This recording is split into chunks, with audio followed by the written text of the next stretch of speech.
Podcasts are almost done. Russ Brown is all done. We have another hour until we meet with Mark Schofield for wide receivers. So with almost a little over an hour to kill, we throw you a little bit of a Rockpile Report After Dark as you drink Kentucky Gentleman. You're not supposed to cut to me out of the bottle. You're not supposed to cut to me while I'm off camera. That's unprofessional. You got to warn me. Hi, everybody. Welcome to the Rockpile Report After Dark. So we're sitting here and we're talking about like the thing I like about this format. All these things that Chris, we've been experimenting with things. The Twitter Spaces shows, which have been getting a little more attention, a little more traction. They're fun to do. But that's because I'm a fucking narcissist, and there's nothing that makes me happier than sitting there hearing the only person whose opinion I value above all others talk. Yours. That's right, myself. Your own. It's just me. The floor is open if anyone else wants to, but also, it's like, that's how I knew Greg Thompson was a good person. When he said that he had a hard time doing a solo show. I go, dude, I could talk to myself for hours. So with that said, this is another thing we started doing, and I kind of like it. It's all off the cuff, just in between, late at night. Only on YouTube. We've been drinking some drinks, and it's just thoughts and ideas and things we're talking about, and it sort of loosely relates to football. I'll hit you with this. Me and Brandon Bean have something in common, and it's that the bill comes due. The bill for the things that you do inevitably comes due. Now, I'll tell you a story. So I was coming back 2 weekends ago from a wedding in Maryland with my wife. I'm driving her car. And, Chris, I think you and I would both agree we're pretty effective drivers. And by effective, I mean aggressive. Mm-hmm. Okay? We tend to drive at the right speed in order to get to where we need to get to. Usually, if Google Maps tells me I can get somewhere, I can shave at least, depending on what it is, I'll shave 10% of the travel time off. That's my method of driving. And that's why I drive. Now, Chris, are you ever a passenger on these road trips you and your lady take? Depends. When we went to Maine, I was a passenger for half of it. We came back on a Monday. I had to work that night. So at 9 a.m., I took some I call it sleep juice. You can buy off Amazon. Just the nighttime sleep aid. I call it sleep juice. Because taking that stuff helps me for when I'm transitioning to and out of working overnights. So we're traveling back. It's like we've been. I just like that you work a job that you abuse over the internet medication. Like you have to abuse over the internet. Dude, I have a subscription to Amazon Sleep Juice. Comes every 2 months to this house. Every 2 months I get sleep juice. So I took some. You shouldn't have admitted that to me. I took some at 9 in the morning to catch a nap because we're driving back Monday morning. I got to sleep in the car a little bit. And not only that, I did sleep when we got home at 4 o'clock in the afternoon. Took a nap before I had to be to work at 11 p.m. But, I mean, when we went to Kansas, I drove the whole way. See, now this is what I'm talking about. So me, it's 7 hours. You got to go down the eastern seaboard, through Pennsylvania, into Virginia I think you touch Virginia, but you kind of don't. You really just go straight from PA to Maryland because you flirt with the border of Virginia.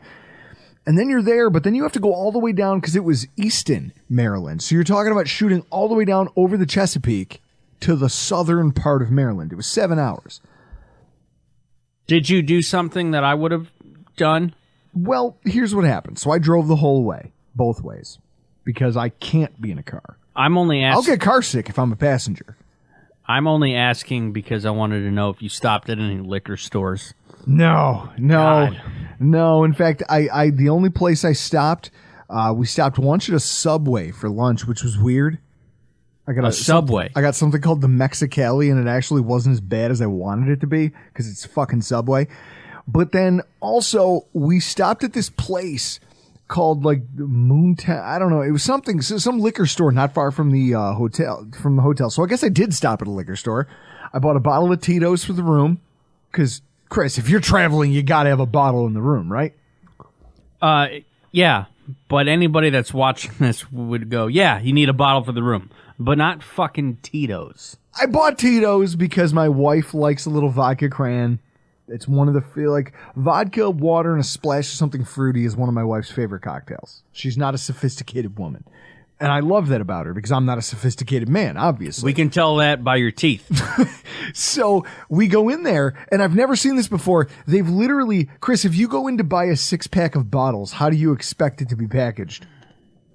Like in the carafe with the handle in the middle, right? They're selling 6-packs of Miller Lite where they literally just took the 12-pack, used like a handsaw to cut the box in half, and then used packaging tape to tape the bottles into it. That's weak. It was a half of a. It was a 6-pack of Miller Lite bottles that was just packaging tape into a 12-pack box. It was awesome. I had to buy one. So we get that. We get back to the hotel. You know, we have a great weekend. The wedding's phenomenal, even though the weather kind of didn't really cooperate. We're driving home. I'm driving through Pennsylvania, and the mountains, just the hills, and like the terrain of Pennsylvania is. So you're like somewhere in like around Harrisburg, like central to east Pennsylvania. Yeah, it was as I was coming home, and I wasn't that far from home, but I've been doing the whole 70-mile-an-hour thing for a while. Like, you're in that speed zone for a while. And I come down this hill, and there's just a trooper. He's shooting gun, and I'm easy doing 85, 86, because that's what I do here in New York. I blow past troopers all the time doing 85. No one stops me. This guy pulls me over. Now, I make him laugh. Like, he did me a solid. He knocked it down, 75 and a 70. He goes, here's your ticket. But I made him laugh because he comes up and he goes, do you know why I pulled you over? And I kind of snorted and was like, no. And he starts laughing. I go, you saw that back there, did you? And he goes, you know, most people pump their brakes when they know they're caught. I go, nah, I respect you more than that. I didn't think I could fool you. I figured you're either going to get me or you're not. So he hands me the thing and he goes, I did you a favor. I knocked it down to 5. No points, no school, nothing. Just mail it and plead guilty, mail it in, whatever.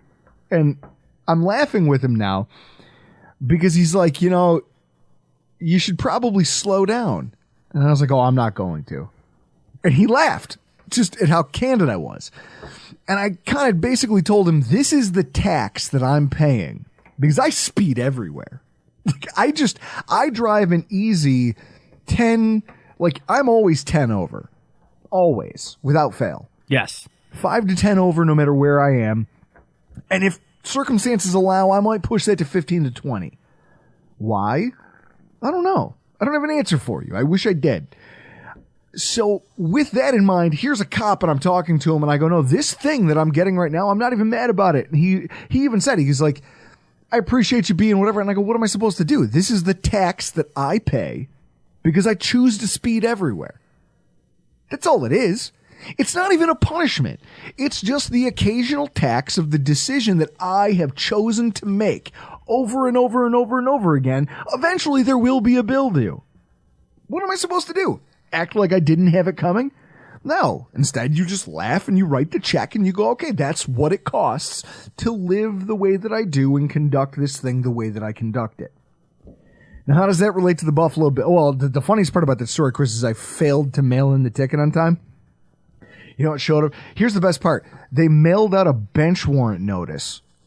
A bench warrant notice. And it didn't come to my house.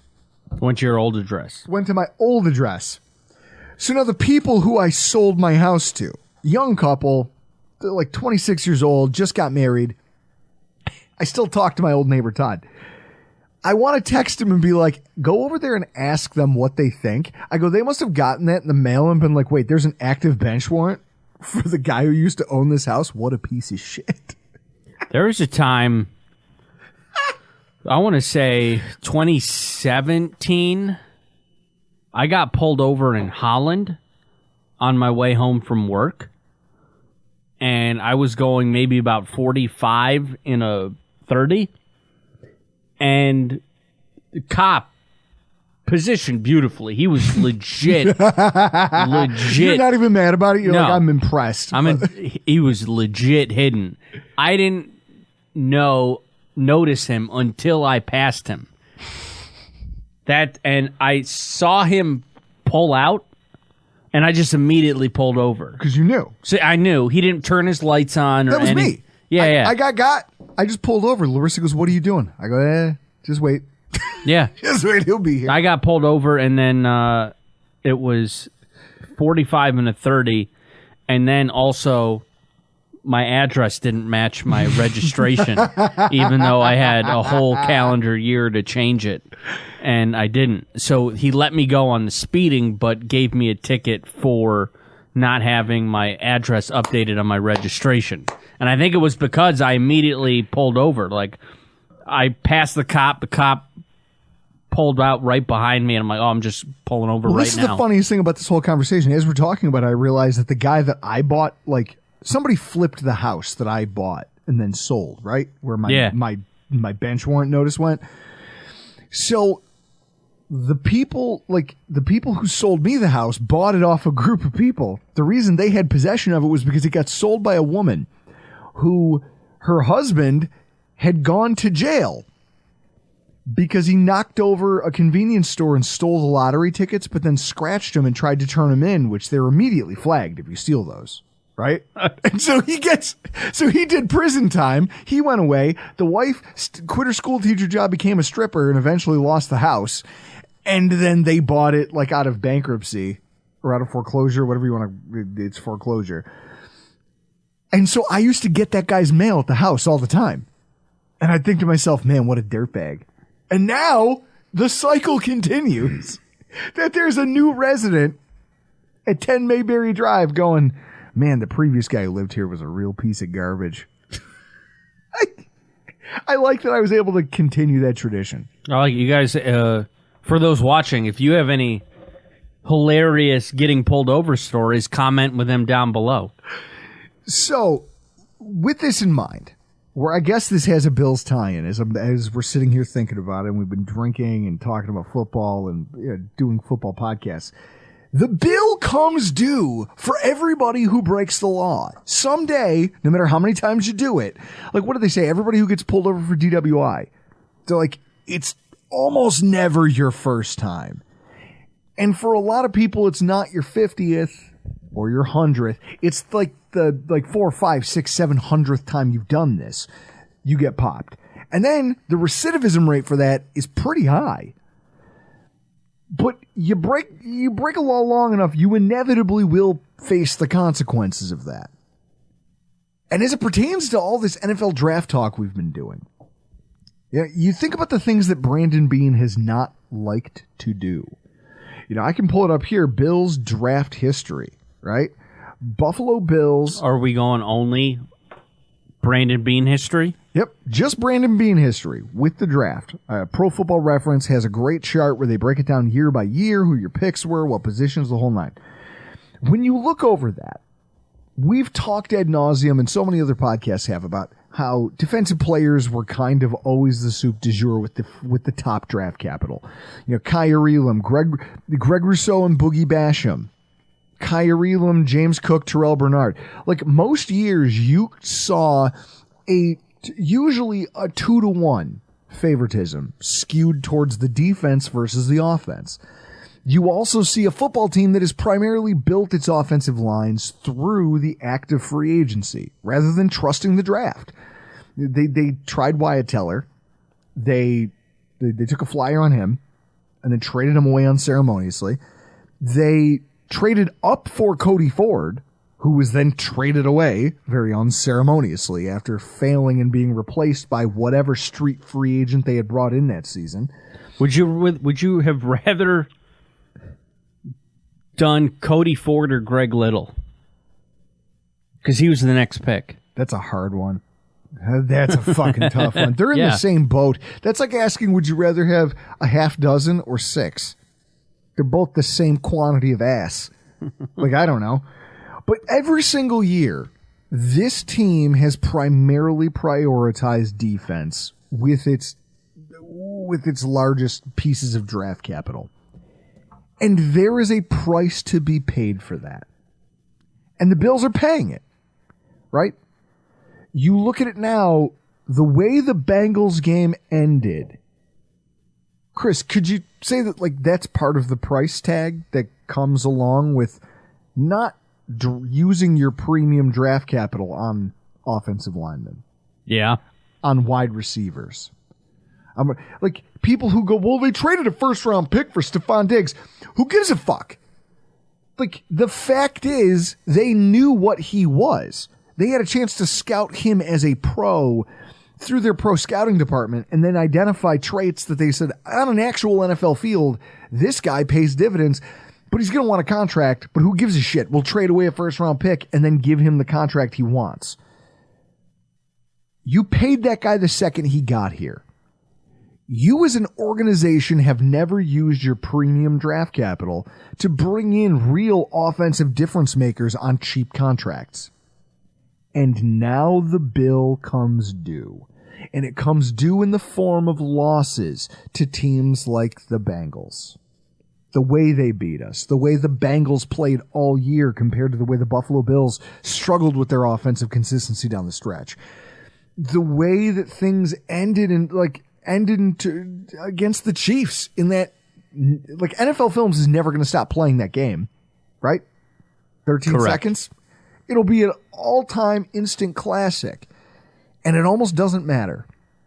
Because the difference in the game was the handful of drives that our offensive coordinator had to say, look, we're going to the air too much. I don't know how else to balance this, so let's try to run the ball with Zach Moss a couple times and see what happens. And they both directly led to punts. And that 10-point gap, even though the Bills did climb all the way back, if you could have scored on those drives, the whole game ends up differently. Now, I know hindsight's 20/20, but the bill comes due. And so it comes due in a year like this now, where you see premier playmakers on your team who have been well paid, who have been successful personally. Is Stephon Diggs thrilled with the direction of the Buffalo Bills, Chris? Doesn't seem that way. Well, if you saw on Twitter, he's he's not at OTAs because he's arguing with Josh Allen still from last year, right? Is that not the narrative? I don't care about narratives. What I care about is the guy here? No. He's clearly disgruntled about something. It's probably the fact that he feels like he has to do all the heavy lifting. That's part of the price tag. That's part of the price you pay, right? When you're a team that just keeps neglecting the offensive side of the football. There's also the price you pay in your quarterback's elbow injury that you hope is okay.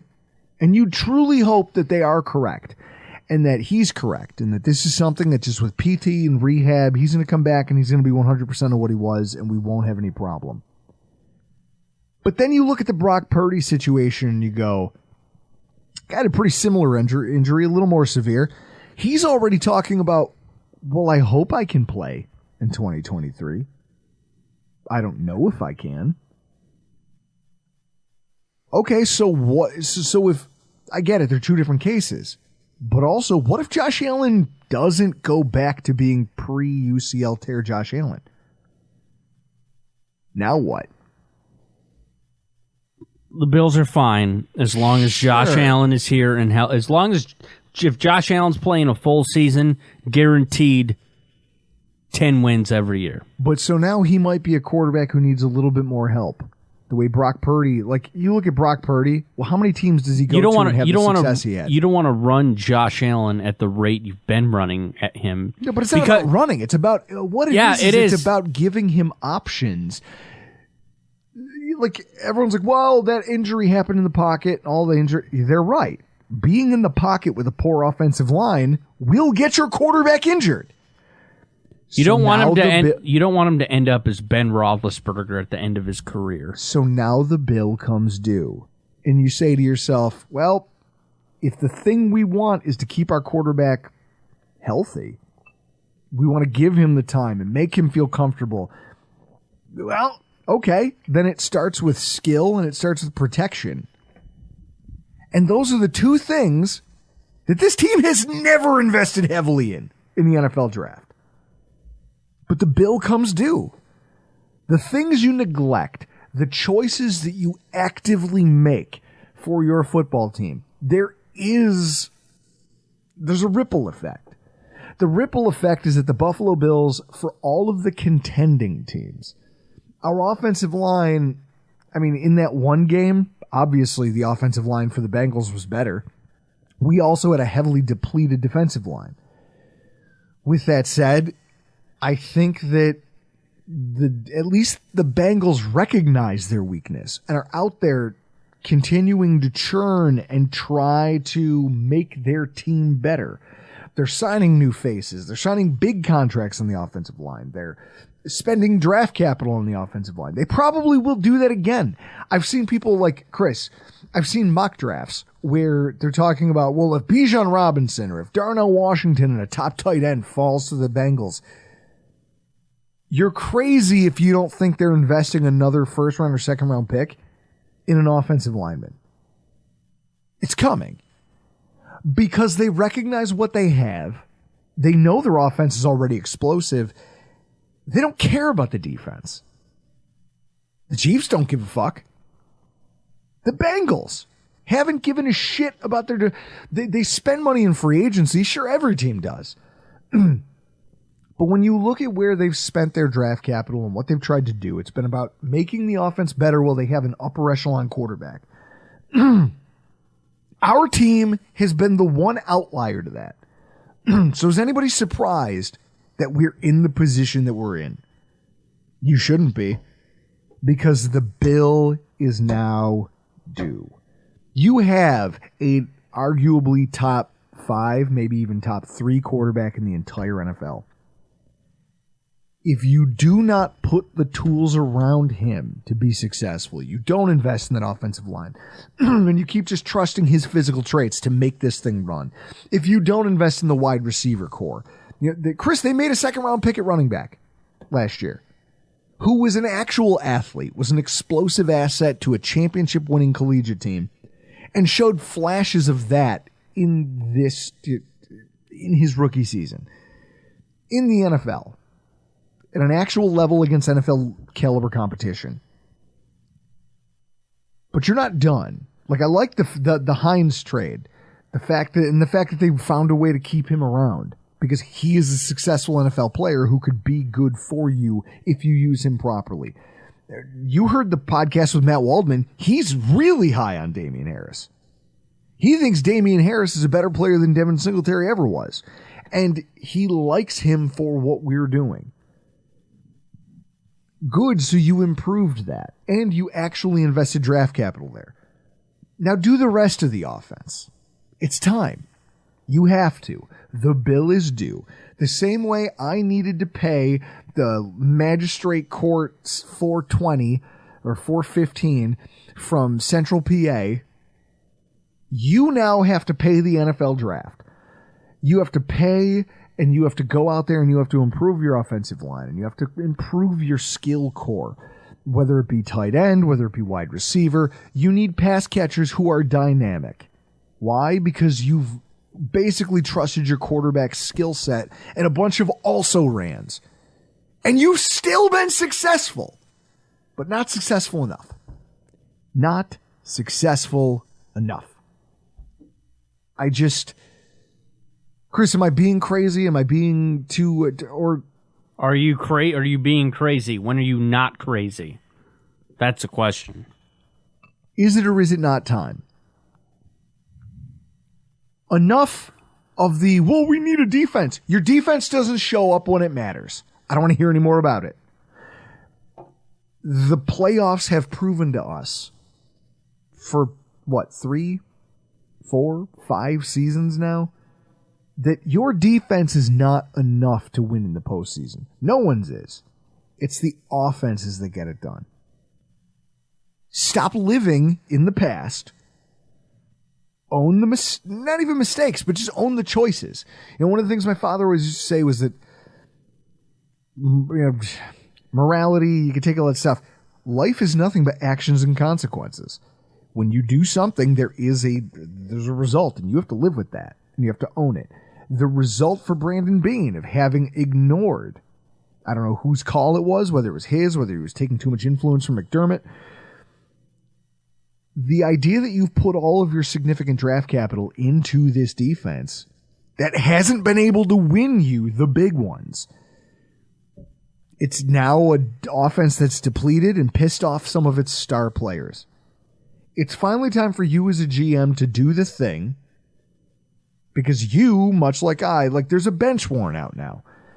If you do not do this thing and you fail again, Chris, I don't ever want to insinuate, I don't want to be the hot take guy who goes, well, someone's going to be on the hot seat. That's crazy to say about a GM and a coach that dragged us from obscurity in the NFL landscape to the forefront, right? Uh-huh. It's crazy to insinuate that Beane could be in any kind of trouble, or McDermott. At the same time, what do you do with a coaching staff that, much like Marvin Lewis in Cincinnati, they can be successful enough to make themselves relevant, but never successful enough to win the big one? Doesn't that just, what do you do with that? I feel like the days of a coach like Marvin Lewis surviving for as long as he has with no real success are over, aren't they? Yeah. The NFL feels like it's gotten much more impatient. So do fans. So I guess in that way, the bill is due, Russ. It's time for you to do the thing. Invest in these things. Invest in your quarterback. Invest around your biggest investments. Your biggest investment, Stephon Diggs, at any skill position. You not only traded away draft capital, but you gave him not a contract, but then a contract extension, and you reconfigured it to make cap space that ties us to him longer. Then put bodies around him so that he's not skipping OTAs, right? So that he feels confident that our team can actually go out there and compete. And that you don't get into these protracted, because that's the cost, right? His absence, our playoff losses, these things are the cost of the choices you've made. The bill is now due, and it's time to fix it. Go out there and use this draft as a platform to change this team offensively. Make them more dynamic.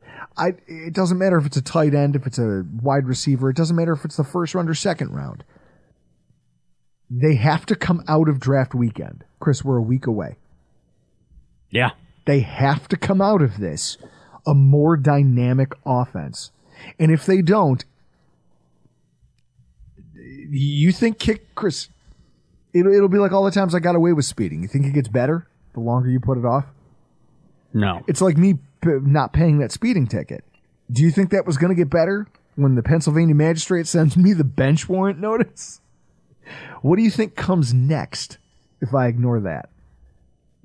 Get arrested and we do the podcast live from prison. Come. Chris is going to get the call every Thursday night. Bing. You have a collect call coming from 5 Points Penitentiary. Do you accept the charges? And then I go, hey, it's me and Tebow, who I lost a game of poker to yesterday, so now he's on the podcast. I could just get to the jail cell, set the camera up over my shoulder, and then hold the microphone up to the phone that you speak in, and we just talk. We'll do it from the window? Yeah, from the window. The same way things would have gotten worse for me if I hadn't paid that ticket, things will get worse for this football team if they do not address the offense. This is your opportunity. You think what you're feeling now and what you're seeing now is bad. Just wait. Kick the can down the road another year, maybe two. This football team, it won't be good. That's it, Chris. The bill comes due for all of us. This is Brandon Beane's time to show us that he knows it. I can't wait to see what happens. Guys, we got to get the hell out of here. I'm Drew Gear. That's Chris Kruger. Chris, this has been the Rockpile Report After Dark.